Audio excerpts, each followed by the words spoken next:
Olá pessoal, tudo bem? Como vamos? Então, nesse canal aqui nós já falamos de literatura que vem de Portugal, nós já fomos à Espanha, lá em Barcelona, no A Sombra do Vento, nós já estivemos no Rio de Janeiro da época dos primeiros anos do Brasil, no Brasil Colônia, e hoje nós vamos para outro país que está dentro do nosso país, um pequeno paísinho dentro de um pequeno estado brasileiro, mas é um país, com suas especificidades. Eu estou falando da região do Seridó, no interior do Rio Grande do Norte. O Rio Grande do Norte tem aquele mapa em formato de elefante. E se você reparar bem nos mapas dos estados do Nordeste, aqueles que dão para o mapa Oceano Atlântico, eles parecem umas listinhas, assim, tipo, alguma coisa resultante das capitanias hereditárias, né? Só que o Rio Grande do Norte, além de ser uma listinha, ele tem ele entra um pouco ali, né? Seria a barriga do elefante, alguma coisa assim, ele entra no território da Paraíba. Aquela entrada do território da Paraíba é o Seridó, é a região onde eu nasci, de onde eu venho, muita gente boa. E o livro de que nós vamos falar hoje, ele vem de lá, ele vem do Seridó. O Seridó precisa de ter mais expressão na literatura. Ele até tem, mas ele não é conhecido, porque nós somos um pedacinho de um estado que fica lá por último na lista de todo mundo, na verdade, né? Nós não somos metrópole de nada, né? Mas nós temos nosso valor. Basta falar do Ney Leandro de Carlos, que é um cara Ney Leandro de Castro, de quem eu gosto muito. Mas Ney Leandro é bastante conhecido. Eu vou falar de outra pessoa que está começando ainda. Pessoas para quem é difícil sair dos limites do Estado para o que seria muito bom para quem está fora do Estado. O que eu quero dizer com isso é que vasculha literaturas por aí afora, em outros lugares, longe de Rio, São Paulo, Brasília, Minas e Rio Grande do Sul, vocês vão achar muita coisa interessante. A gente que vem de lá, desses lugares, a gente está acostumado a consumir o que vem de fora, e parece que a gente tem um pouco mais de flexibilidade de ir atrás. Enfim, o livro de hoje vem do Seridó. Antes de mostrar o livro, eu preciso falar, vocês já sabem qual é o livro, mas eu preciso falar um pouco o que é o Seridó. Essa definição é importante de como é, em linhas gerais, o Seridó, ele diz muito sobre o livro que é esse aqui, Cercas de Pedra, da Jana Araújo.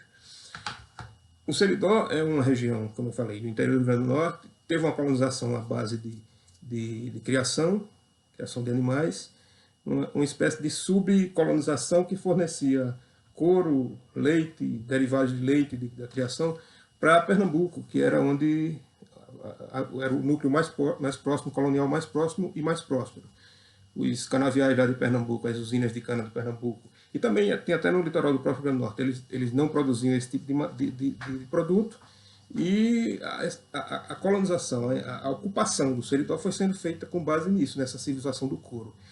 Era uma região, ainda continua, uma região difícil, muito seca, uma região áspera, e talvez isso explique o fato de uma certa rigidez moral, rigidez de comportamento, porque as pessoas precisavam sobreviver naquele lugar tão difícil, principalmente nos primórdios. O Lira Neto, o cearense lá, ele está escrevendo um livro agora sobre a dispersão dos judeus que moravam em Recife e que foram expulsos quando os holandeses foram expulsos de Pernambuco. E um dos lugares para onde eles foram é o Seridó. Um dia desse eu perguntei para ele aqui no Facebook, aqui, ele fez uma publicação falando desse livro, eu perguntei se ele ia chegar nesse ponto do Seridó. Ele disse que sim. Então vamos aguardar. Isso é para vocês entenderem o que é o Seridó. É um lugar para pessoas fortes. É um lugar de resistência. Climaticamente difícil. Não é um lugar verdinho, floridinho, a não ser quando chove muito, como agora. Mas é um lugar de tradições muito fortes também, porque essa ocupação é bastante antiga e tem um veio cultural aí forte por baixo disso tudo. Jeane é só uma manifestação recente disso. Tá?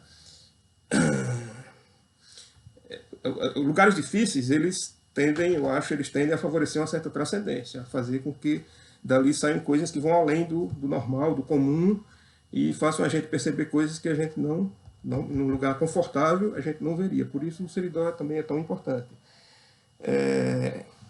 Esse livro aqui, ele conta a história de uma novelinha curta, ele tem 66 páginas, se eu não me engano.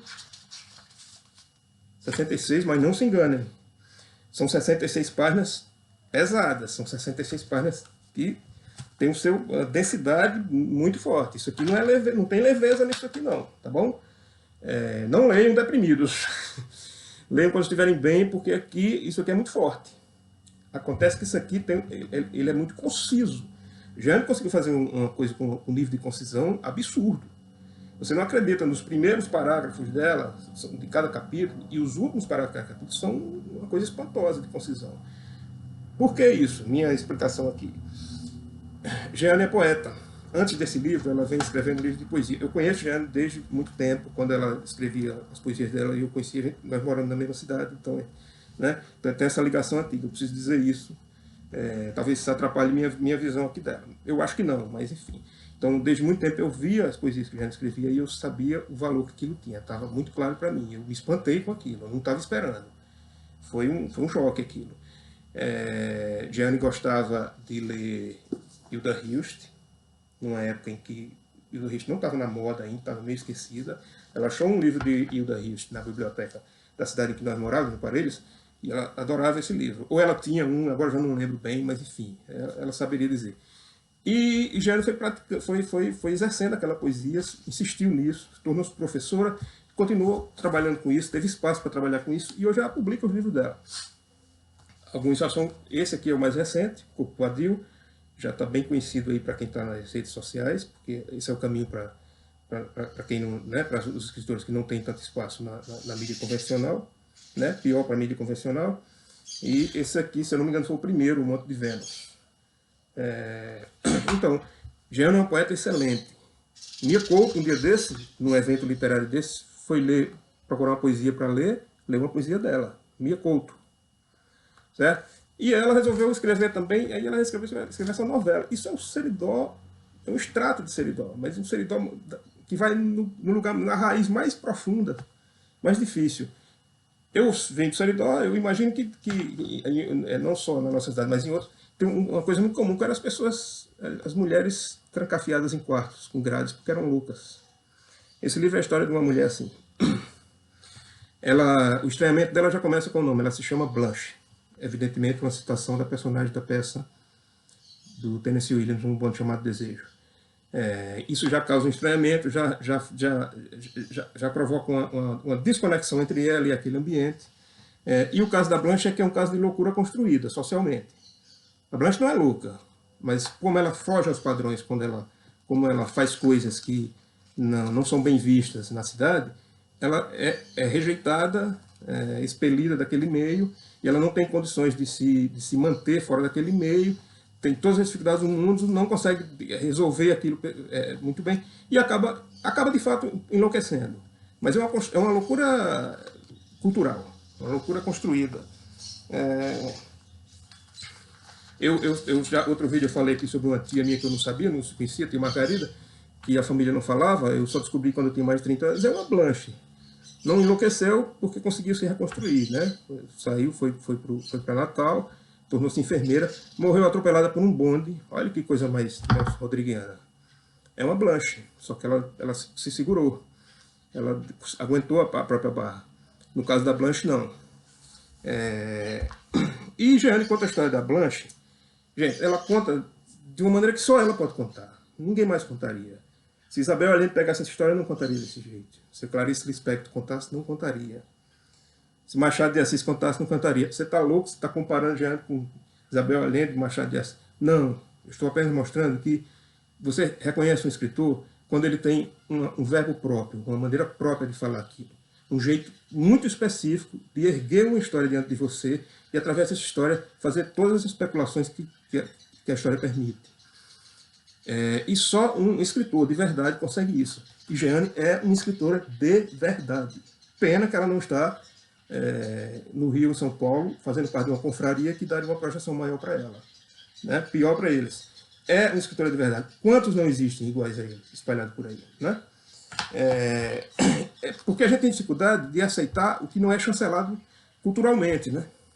A gente olha, não conhece, né? Não é isso? Por isso que essas pessoas precisam ser divulgadas, defendidas, né? Para que a gente olhe para elas como a gente olha para os grandes escritores, sim. Se ela não for um excelente escritor, você vai abandonar o livro. Não é o caso aqui. As aberturas dos parágrafos de Jeane e as conclusões eles são de uma concisão absurda, que eu já disse aqui, eu debito ao fato dela escrever poesia, escrever muito bem. Eu vou citar aqui, eu vou ler um trecho aqui, que nem é um início, nem é um final do parágrafo, para vocês terem uma ideia. Olha só, é a Blanche falando, o livro inteiro são uma espécie de diários da Blanche. Engulo meu ódio, minha dependência e minhas drogas. Rosa despetalada ao vento, escrevi no diário o que preciso fazer, ordens do médico para que eu pudesse sair do manicômio. Escrevi uma espécie de diário para ver a quanto anda minha loucura. Vejo-me no reflexo na parede. Ainda sou bonita. Olha então para Joana com um olhar desafiador e astuto. A outra aqui, que ela fala assim, esse é o começo do parágrafo. Ainda não tive coragem de andar pela cidade. Quando fui ao cemitério, limitei-me a visitar Aninha e depois vim embora para a chácara. Evitei olhar a cidade durante todo o trajeto. Sinto-me magoada com ela. Se eu pudesse, a explodiria e gargalharia enquanto suas vísceras voavam pelo céu e caíam pelos campos com cheiro que o inferno deve ter.